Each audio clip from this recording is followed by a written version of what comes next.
Welcome to the How to Be Awesome at Your Job podcast. Behavior and how we're showing up in communication, everything starts and ends with how we work with other humans. If we notice that we keep coming back around to the same thing, there's likely something that each one of us is thinking, but not really saying, or not saying it in a way that the other person can hear it. Awareness precedes choice, precedes change. That's Marsha Acker, CPCC, PCC, CPF. She's an internationally recognized facilitator who helps teams hold more meaningful conversations. And today, Marsha's sharing how to break free from miscommunication and move forward. So you'll learn 1, the root of misunderstandings and miscommunications, 2, the 4 actions of every conversation, and 3, a more effective way to disagree with someone. I'm Pete Mockaitis. This is How to Be Awesome at Your Job. And now, here's Marsha. Marsha, welcome. Thanks, Pete. I'm happy to be here. Oh, I'm excited to talk to you, hear your wisdom. And first, I got to know, your pitch claimed you had the answer for why do organizations have the same conversations over and over again without getting anywhere, feeling frustrated. So I'm just going to put you on the spot right from the beginning. Yeah. What's up with that? And what do we do about it? Yeah. Well, I think that so much of what we do every day is about having conversations with one another. And I think many of us would look at conversations and communication as not something that we need to go get any kind of development around it because we already do it. I mean, we do it all day, every day. And I think many of us likely think we're good at it. But what in the work that we do, I have found there's a model that we use to help all of us look at the structure of conversations. The structure can actually predict the outcome of the conversation. So maybe a quick litmus test would be to think about how often do you feel like you have the same conversation over and over again? Like you had a conversation a couple of weeks ago, and now you're back in a conversation and you're starting to have that kind of Groundhog Day moment where you're going, hey, wait a minute, I think we've been here before. So a lot of times I think many of us have those moments, but we don't really know what to do about it. So there's real quick, I think what we could do is just, if you want to play with me for a moment, we could lay down a little bit of the theory and I can tell you a story about how I apply it. Yes. Well, I guess first I want to, tee up the stakes here. Is it in fact possible to exit this? Because I think it was Dr. John Gottman, who used to talk about married couples. He's like, you're going to be basically having the same couple arguments, for decades until you die, which in a way was heartbreaking, but in another way is like liberating. It's like, oh, okay, well then, I guess we'll need to figure out how to disagree in an effective, loving kind of a way. Yeah.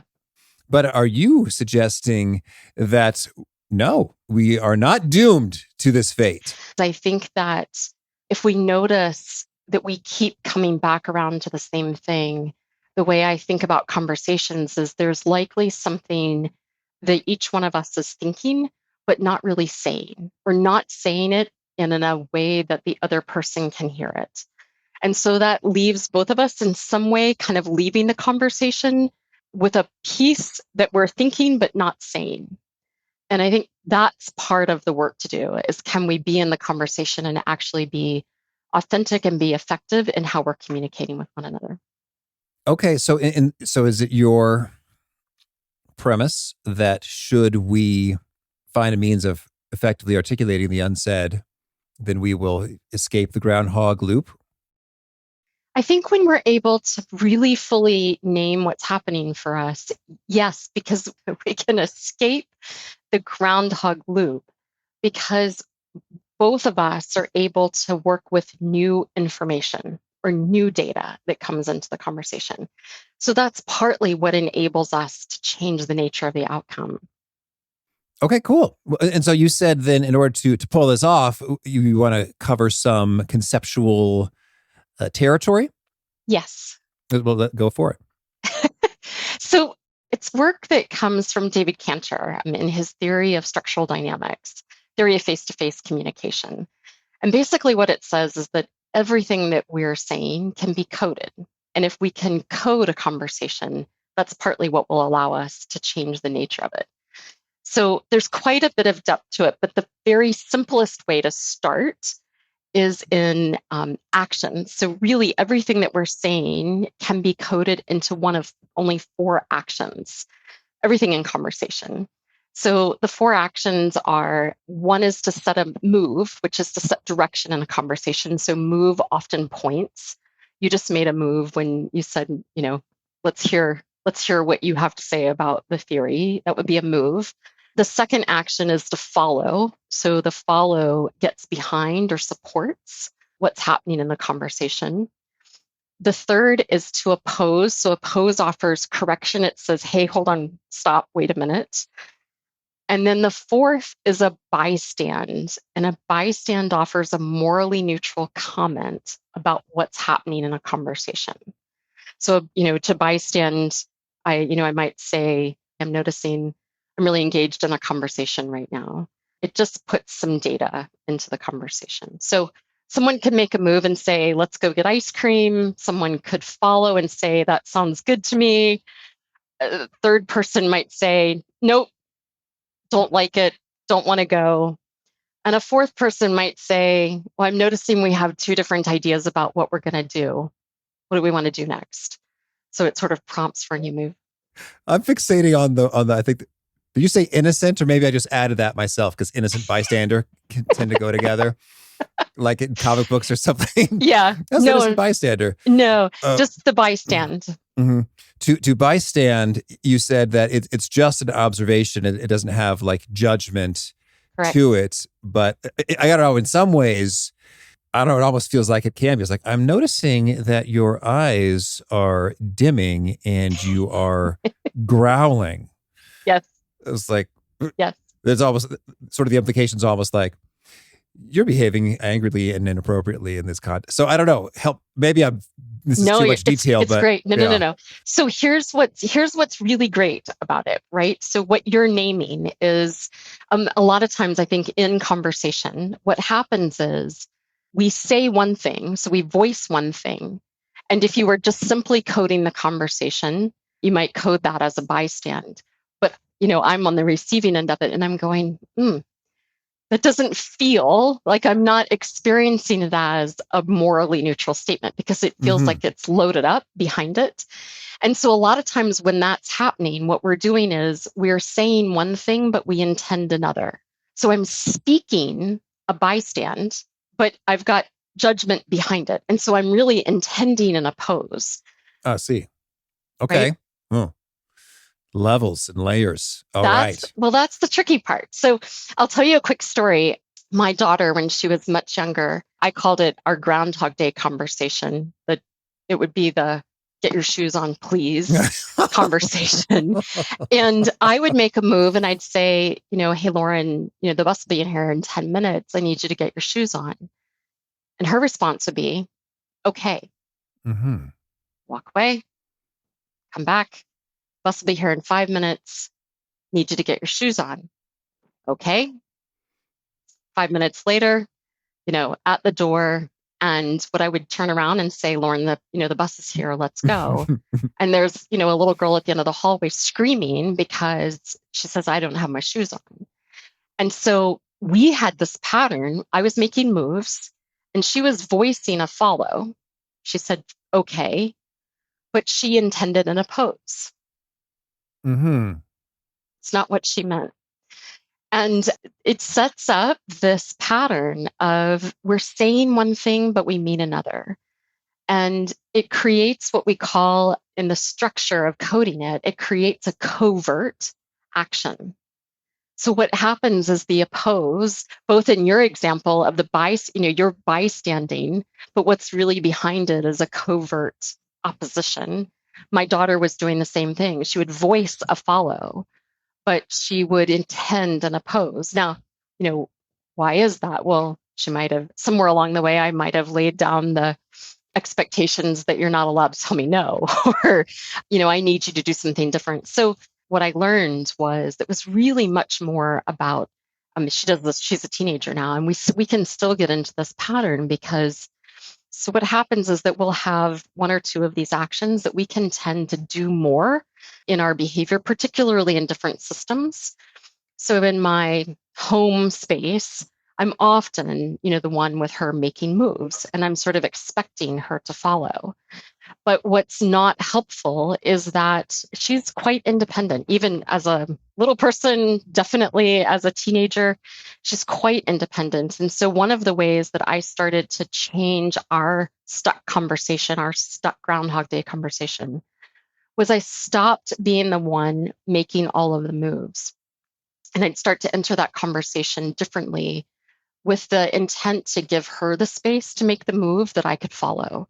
So it would, our conversations would sound a little different. I would start to do more bystand, and I would say, I'm noticing, it's 10 till, 7. The bus is going to be here in 10 minutes or 15 minutes. What do you need to get done? And she'd think about it for a moment, and she'd be like, well, I need to put my shoes on. And I'd be like, great. So do you know where your shoes are? So I started to bring more bystand into the conversation and allow her the space to make a move. And it took a little bit more conversation in that way. But eventually what she would come around to do is say, well, I need to get my shoes. Like, great. So why don't you do that? And when do you want, you've got 15 minutes. So when do you want to do that? So where I could, I began to shift the conversation, and it helped to change the nature of how we were engaged in that conversation. And I use that because I think it's just a really simple example, but it happens so often in leadership teams, across our workplaces, particularly in American business. I think we have managed out or trained out the voice of opposition. Yeah, that's intriguing on so many levels. And we said this happens thousands of times. I was like, yes, I have asked my children thousands of times to put their shoes on. Yeah. And it's what's intriguing in a number of dimensions, like one, just general coaching principle. If you pose a question and they think about it, Yeah. then that is more active and engaging and more likely to feel rewarding. Like, oh, I figured out that I need to get my shoes. Yeah. And then they did, and like, I'm taking care of things. It's funny, my kids right now, they relish, they're 5 and 6 and 1.5, but the 5 and 6-year-olds, it seems like they're relishing those little tastes of independence. You could say, like, I'm going to make some toast. Like, all right, you go for it. And so they're into it. They really just plow through bread because they enjoy making toast, and it's delicious. But I think even more than that, they like that, hey, they can't use the stovetop on their own. They can't use the oven on their own. Right. But even the microwave can be dicey. Yeah. But the toaster is like, okay. Yeah. I push the button and then I walk away, and then there we go. But in many ways, I think Kwame Christian said, he was on the show, he's awesome, Negotiate Anything is a podcast. In many ways, we have an inner toddler, within us. And so that's strong. And I'm intrigued by when you say covert action with the shoes. I think that sometimes what's going on is that they're thinking, well, I'm not opposed to putting on shoes. But at the moment, I'm very engaged with this little mouse character or whatever. Yeah. And so I think that's funny because covert action makes me think of, okay, I've got a spy who's like sneaking into enemy territory. I guess that too can run a whole spectrum associated with how much am I willfully saying yes when I mean no, because I'm hoping they're just going to shut up and forget about it, versus how much am I like, oh yeah, sure, cool, yeah, sure. I mean, I'll get to that, soonish, so it's fine. Yeah. What I'm often going for is wanting leaders to become more aware, more self-aware of their behavior. How does their behavior, it'll likely be different, how we behave at home, talking to our children, versus how do we behave in our leadership team, versus how do we behave in our development team when we're collaborating with, 8, 10 peers. I think it'll be different. There will be spaces. And I think a lot of it happens, it gets laid down for us at a very early age. In our formative years, we develop, one of my One of my childhood stories is not to oppose because it's rude. That got laid down very early on for me. The way that translated into adult and business life is oppose is has often been my least used. It's been the one for me to work on the most. Regardless of the role that I was in, it would be the one kind of unconsciously that I would use some of the other actions, or sometimes I just make a new move. If I didn't really want to directly oppose you, I'd just change the subject, which is another pattern that sits underneath of this. Mm-hmm. Or, many teams fall into the place of they'll just agree, they'll say yes or sure, or they'll say sure. And then they go out of the room after they finish talking to you and they tell 6 other people what they really think of your idea, but they don't bring that conversation in the room. So ultimately, what I'm all about is like, because I think it's what changes the nature of the conversation, is can we bring the offline conversation online? Mm-hmm. And can we be more aware of what our behavioral tendencies are and where we go to say one thing, but we actually intend something else? And catching sight of the difference between the action and the intent. Yeah, that's intriguing. And I guess as you have this language and you can start to view conversations in this way, that's intriguing. So your goal is to get the offline online and get it in there. I'm thinking sometimes I follow, maybe often, I follow, I use the words okay, and I Yeah. do the thing. But Yeah. internally, I'm thinking, this is so stupid. Yeah. So, and I don't know if that's valuable, but I guess I've also had the internal conversation of, but it's pointless to bring this up because it's not going to affect anything. So the most efficacious, expedient thing for me to do is to just comply, even though Yeah. it's going to result in a worse outcome, but Yep. fine. And so, and I guess maybe sometimes there's a time and a place where that's just the reality. And so Yeah. live it, but go ahead. You and many, many, many, many other people. Mm-hmm. I watch it over and over. I often say to folks, if you're in a group of people, you're not going to be with them for an ongoing basis. You've stepped in, you're taking, somebody's made a move, you're following. It just doesn't, like, the juice doesn't feel worth the squeeze. So you just say, yep, I disagree, or I see it differently, but I'm willing to do it. I think doing that intentionally is one thing. Doing it out of a habit is another. And I think those things that you are what I would offer is those things that you're thinking are actually quite valuable. Oh, But thank it you. definitely takes a system, like it takes a group of people that you're working with on an ongoing basis. Because I think what matters is not that it happens one time or in one moment or with one group, but when it gets to be a stuck pattern, like when it's a Groundhog Day conversation. Because I think that's where you'll, if you talk to people, all the things that are in the news today about quiet quitting, and people are just burnt out and they're tired and they're exhausted and they don't feel connected and it's super hard to connect on Zoom. I hear all of that and I go straight to this model of, yep, because we're not having the real conversation and people get really exhausted at the end of the day. If all I've done is have surface level conversations, I've not really been able to say what I think.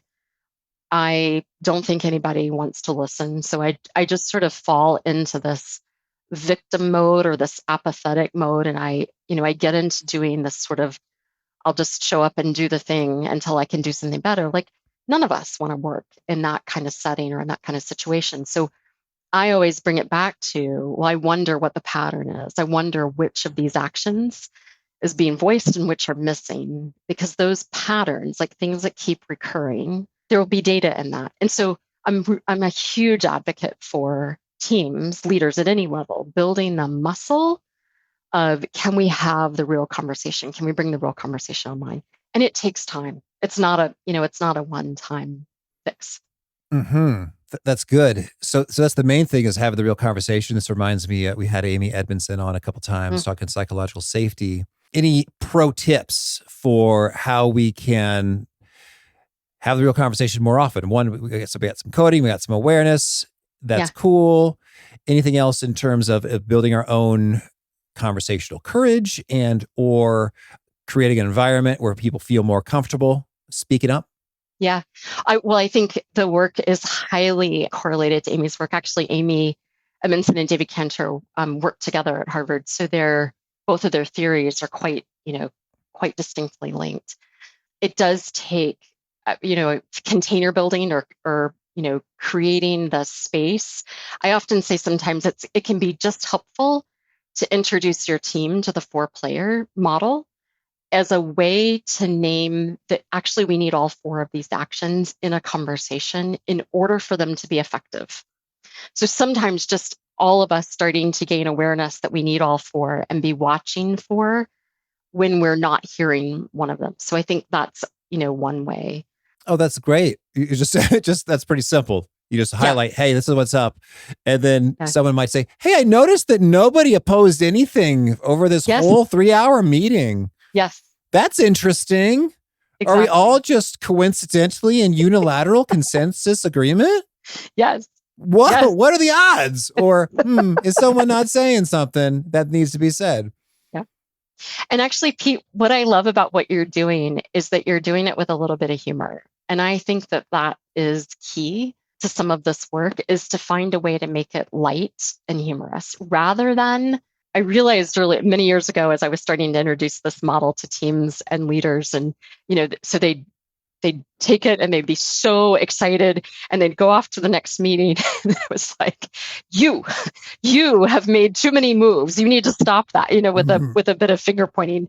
And I was like, well, that's not really what we're after. Like it does, like it's a model to create awareness, but I don't think it's really effective if we use it to sort of poke people in the eye with. So I love the way you're sort of tongue in cheek saying that. Oh, thank you.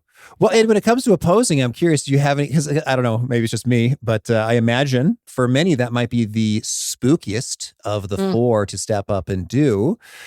Any pro tips, are any magical words or phrases that are really great for opposing? I imagine you're like, no, you're wrong is probably not the best way to do it. Yeah, well, actually there is, so 2 things I'd say. One is we likely all know someone who's really good at it. So just think about the person. It won't be hard for everyone. It is definitely based on our behavioral model, like our viewpoint of how we grew up and how we think about the voice of oppose and what it does. But so likely there's at least one person usually in each group. We sometimes load them up and we call them the devil's advocate or the naysayer, which I'd encourage everybody to just stop using the labels because I don't think they're helpful. But if you find someone who's really good at bringing oppose, you can just watch and listen. Sometimes, though, for people who are stuck in opposition, the thing that will be challenging for them is to make a new move. So they can be really good at opposing, but not good at the suggestion. So a really effective oppose, like a way to bring a really effective oppose, is to actually start with more follow and bystand, because those are the actions of more inquiry. They're also the places that if you've made a move and you've said, I think we need to switch all of our computers out and make them, go from Macs to PCs. And if I want to oppose that, if I just come right back and say, nope, I disagree, it's helpful because it's a really clear oppose. So that's great. But really, if I just say no and I push back without voicing anything else, then we're kind of stuck, because now you've got an idea and I've got an idea, and we're actually put ourselves in this debate or clash about, which one of us is going to have the winning idea. So a more effective way for me to oppose that might be to start with a follow. So, what's something about what you've suggested that I actually do align with? So I might say something like, Pete, I really appreciate, and I actually share your value about keeping us up to date and technology. I'm with you on that. I might bystand and say, I'm noticing that would create, it would be really expensive. And it's the first part of the year and we're not quite sure, where our revenue is at. What's my clear oppose? I disagree with doing all of them right now and in this time frame. But I could, like my new suggestion, my new move would be, what if we looked at it, doing it, 5 at a time or something like that. So what's my new suggestion? So then, it would be back over to you. And now what's happened is I've actually put some of what I'm seeing, what I agree with, into the conversation. And the idea is that now we can continue a dialogue because I've put new data in, and it gives us something to build off of. That's good. Thank you. All right. Well, in your book, Build Your Model for Leading Change, you spend a good portion talking about self-awareness. Yeah. And I wanted to hear your perspective on why self-awareness is important for change, when really, Marsha, it's the other stupid dummy heads who are the problem. I know. I think life would be so much easier, right? If everybody else would change, and then the world would work according to how we view it and what we want to do. Yeah. Yeah, I'm a big proponent of self-awareness. And I think that there's so much to be gained from even just building on. So one aspect of building your model for leading change is having a way to look at behavior, because I think that behavior drives, like everything that you and I have been talking about, behavior and how we're showing up in communication. Everything like starts and ends with how we work with other humans. And knowing like why I do what I do and where did I learn to do that, and why do I have such an affinity for following and bystanding in a conversation, and more importantly, where can I grow my leadership range? Where can I expand my behavior so that it's more effective? I think the way to go about doing that is through getting to know ourselves in various ways, and how we change based on the different contexts that we're in, because I think context matters. Okay. Well, so you actually delineate 7 critical junctures of functional self-awareness.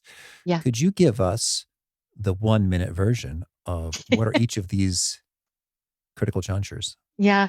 So the junctures actually expand on the theory of structural dynamics. And without going through each of them, what I would say is they're about where are you able to identify like what you do? Are you able to expand your behavioral range? And are you able to notice, kind of growing the muscle for noticing in the moment when the conversation isn't working, like when you're clashing with someone? There's another piece of it is beginning to understand when the stakes rise for me and how my behavior changes when the stakes are high. We talk a lot about what it is that, what's happening today in leading from high stakes, which I think many of us are doing, and how that's when we're not at our best. So how do we lower the stakes? And then I think the big piece of it is, how do we expand our tolerance for difference? Okay, sure thing. Well, I'd love it. So there's a lot that we could dig into. Could you share with us what is, I believe it was Tasha Urich we had on the show, who says you're not as self-aware as you think, is her assertion. Can you tell us, is there a particular zone in which many people overestimate their self-awareness, and how do you recommend we get after that? I watch many leaders believe, like even if we just look at the 4 actions, many leaders believe that they are good at communicating, number one, with others, and that they are being clear in their communication. And I think the biggest gap that I watch people discover is where they're not being clear. So just the small examples like we talked about today, where I think I'm saying to my daughter, I need you to get your shoes on. Like I think I'm communicating, but really I'm doing something entirely different. It happens to me all the time, even with my own team. I'm fascinated. I've built a structure where we can give one another feedback in the moment about that. And so I think it's noticing when I think I'm doing one thing, but I'm actually doing something else, and it's being interpreted really differently than what I intended. Okay. Well, could you give us an example of a common way this unfolds? So we have a monthly team meeting, and often the purpose of that monthly meeting is really for us to carve out some time and actually slow down our conversations so that we can talk about how we're working together. And so I had come in with a move around some reflection questions that I was actually teeing up for everybody to think about as we led into the conversation about, thinking about how we were working together as a team. And I have a colleague who would have agreed that the purpose of our meeting is to align on how we're working together or talk about how we're working together. But this particular person in that moment wanted to be involved in creating the agenda for the conversation, not to have me come in with some pre-canned questions. And so the feedback to me in that moment was, I hold on.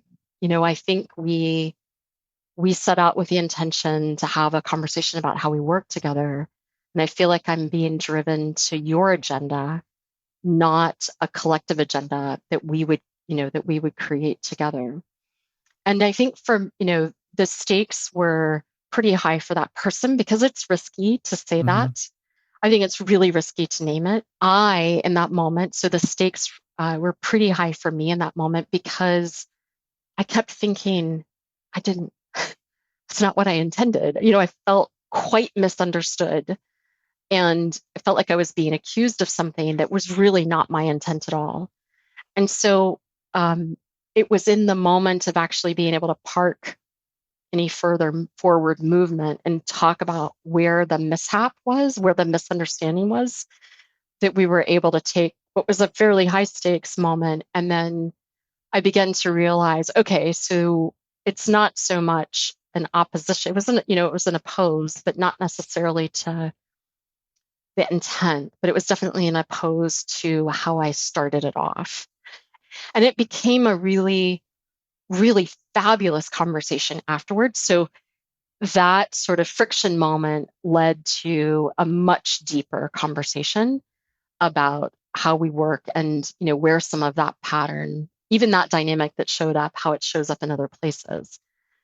But it was really challenging. And I'm fascinated by the number of times that I watch that happen in teams. So when teams have the ability to name it, high stakes are happening all the time for us. And it either leaves us to keep talking about, like, I think about it as like moving deck chairs around on a sinking ship versus talking about what's really going on. Yeah, it's intriguing, and it was cool that they voiced it, and so you got to go there. And I remember it is fascinating. One time, I was coordinating this leadership conference, and I just said something like, "All right, hey guys, now we're off to the sketch session," and then someone, and then one of the volunteers, their mom, I heard this third hand, their mom said, "Oh, I think Pete just lost Matt as a volunteer for next year." I was like, what? I just said, now we're going to walk over here. Like, but apparently for Matt, it was rather an important tradition that I think he was dressed in a costume of some sort, like marched them over. And that was like one of his favorite things. And like, I had no idea. I looked at the clock. I said, "Oh, it's time for us to go there." And then was completely oblivious that mattered. And had I known, I'd be like, "Oh, well, let's wait for a moment for Matt to return with his costume." It's kind of a goofy camp kind of vibe. So you're right. Like we can just be utterly clueless about such things. And yeah, that's really eye-opening to make sure that we've sort of built in those checks associated with asking questions in that context. Like, hey, what's the most important for your volunteer experience this weekend? Yeah. He was like, oh, okay, good to know. Because I mean, hey, they're volunteers, right? Like, I owe them everything in terms of making this event occur. I want to make sure that they're getting what they need. But I was like, that just didn't make the agenda in terms of the weekend. So, I'm just rolling the dice, basically. You don't know who you're alienating and why if you don't take the time to get the info. And I love your example because here's the thing, none of us will ever be able to plan or attend all the places that we could just make a mess. And unless we have people around us who have the communicative competency, to really raise their hand and say, "Hold on a second, like that's not what I thought we were doing," or to say it rather than go out of the room and, stew about it. Mm-hmm. We won't ever know. And I don't think we can ever plan for all of that. So I think about, navigating all the change and the turmoil that exists today, like we've got to have people around us that can say, hold up, we're about to go over the edge, or I really see something differently here. I think we're about to miss something important. So that's great. Well, Marsha, tell me anything else you want to make sure to mention before we hear about your favorite things. No, I think we've covered a lot. Yeah.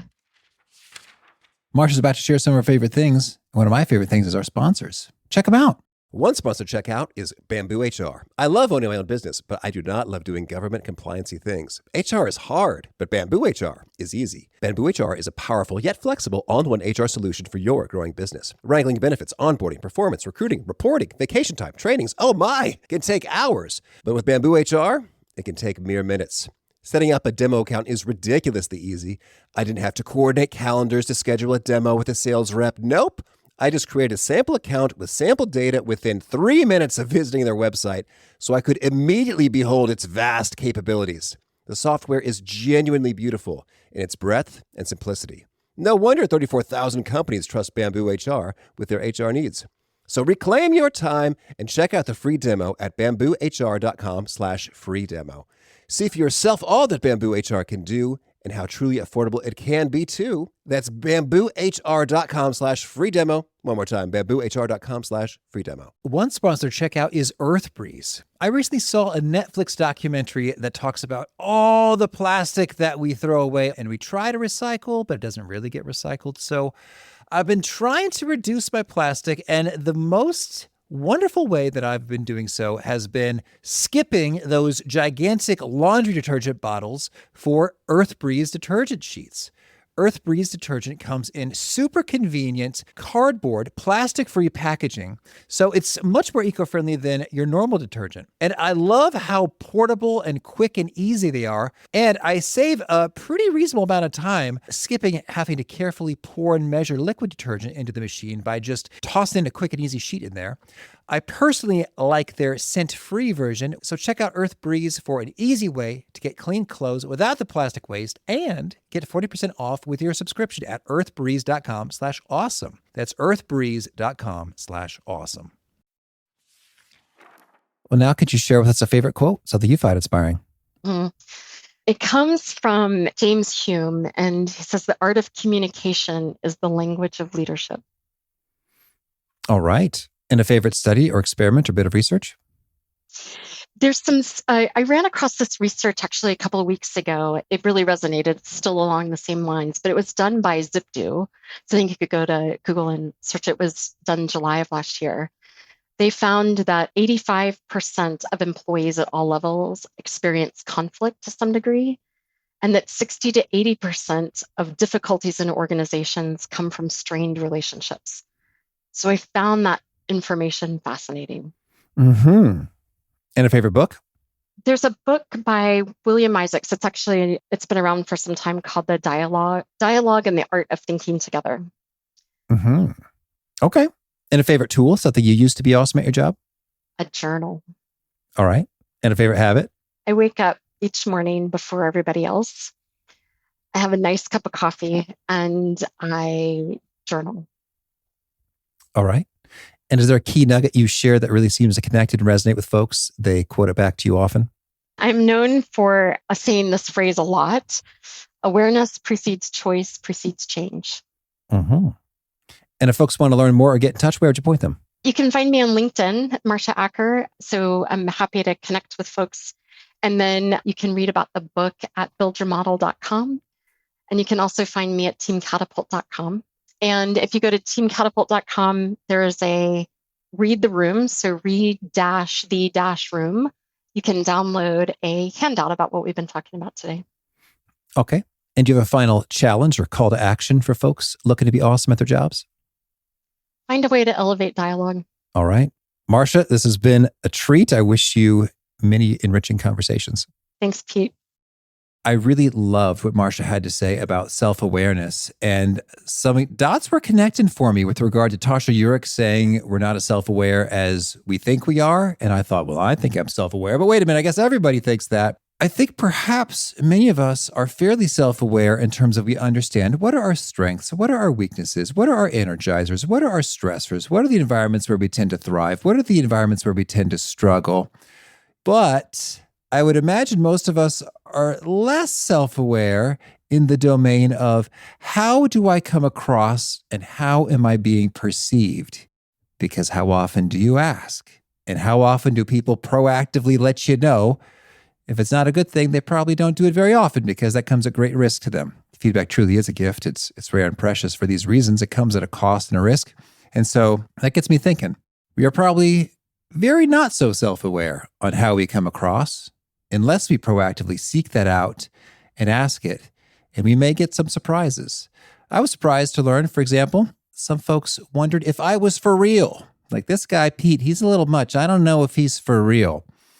And it's like, what do we mean by for real? It's like, well, you seem a little over the top in terms of your enthusiasm for certain things. It's like, are you mocking me or are you trying to like get something? That was eye-opening for me. And so I have let people know proactively from time to time. Yes, I really am super de-duper excited about this thing because I'm a total dork for it, which I believe I did in episode 000. I talk about this podcast and the guests who come on. I am indeed super duper excited to chat with them.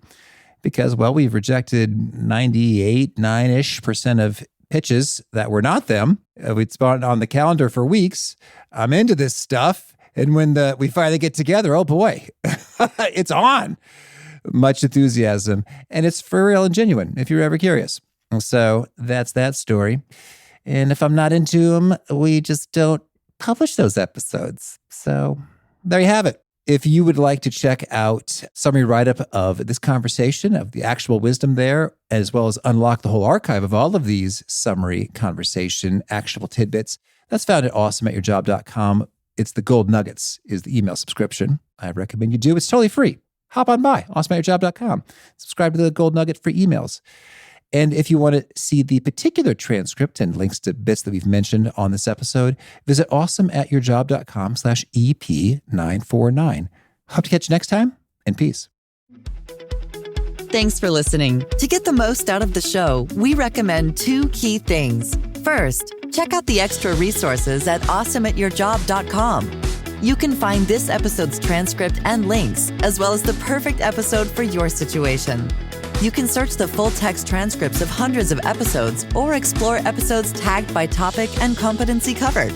Second, subscribe to the podcast and get future episodes automatically. You can subscribe by telling Siri and several other smartphones and speakers, subscribe to the How to Be Awesome at Your Job podcast, or by tapping subscribe in your podcast player of choice. If you'd like some extra help figuring out podcasts and how subscriptions work, visit awesomeatyourjob.com/subscribe for guidance. Hope to catch you on the next episode of How to Be Awesome at Your Job.